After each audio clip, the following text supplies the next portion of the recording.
Hello guys, അപ്പോൾ ഇന്ന് woollen thread വെച്ച് ഈ ഒരു സാധനം ഉണ്ടാക്കാൻ വേണ്ടി പോകാം. അപ്പോൾ അതിനായിട്ട് വൂളൻ ത്രെഡ് എടുക്കുക ഫസ്റ്റ്.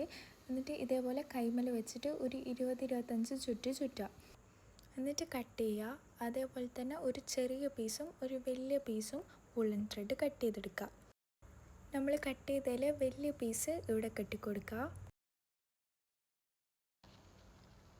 അതേപോലെ കുഞ്ഞു പീസ് ഇവിടെയും കെട്ടിക്കൊടുക്കുക. അത് കഴിഞ്ഞിട്ട് ഇതേപോലെ അടിയിലെല്ലാം കട്ട് ചെയ്ത് കൊടുക്കുക. ഇതെല്ലാവർക്കും അറിയുന്ന തന്നെയായിരിക്കും, എന്നാലും ഞാൻ ജസ്റ്റ് പറഞ്ഞുതരാം.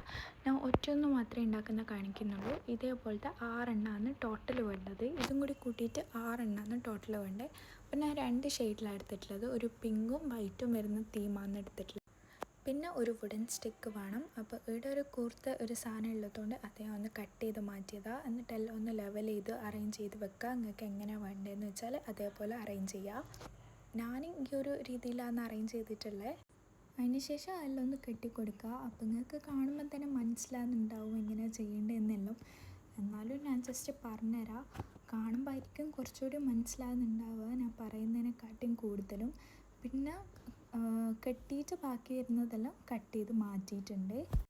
ഇനി കുറച്ചുകൂടി വലിയ പീസ് വൂളൻ ത്രെഡ് കട്ട് ചെയ്തിട്ട് 2ആയിട്ട് മടക്കി കൊടുക്കുക. അതായത് ഹാഫായി മടക്കിയിട്ട് കെട്ടിക്കൊടുക്കുക. നിങ്ങൾക്ക് വീഡിയോയിൽ കാണുമ്പോൾ മനസ്സിലാകുന്നുണ്ടാവുമായിരിക്കും. എന്നിട്ട് അത് 2 സൈഡിലായിട്ട് കെട്ടിക്കൊടുക്കുക. അത് നമുക്കിങ്ങനെ ഹാങ് ചെയ്ത് വെക്കാൻ വേണ്ടിയിട്ടാണ്. ഇതേപോലെ കെട്ടിക്കൊടുക്കുക. അപ്പോൾ ഇത്ര സമയം കറണ്ട് ഉണ്ടായിട്ടില്ല. അപ്പോൾ ഇതാണ് പെട്ടെന്നൊന്ന് ലൈറ്റ് വന്നത്, അതുകൊണ്ടാണ്. അപ്പോൾ ഇതാണ് നമ്മളെ ഫൈനൽ ലുക്ക്.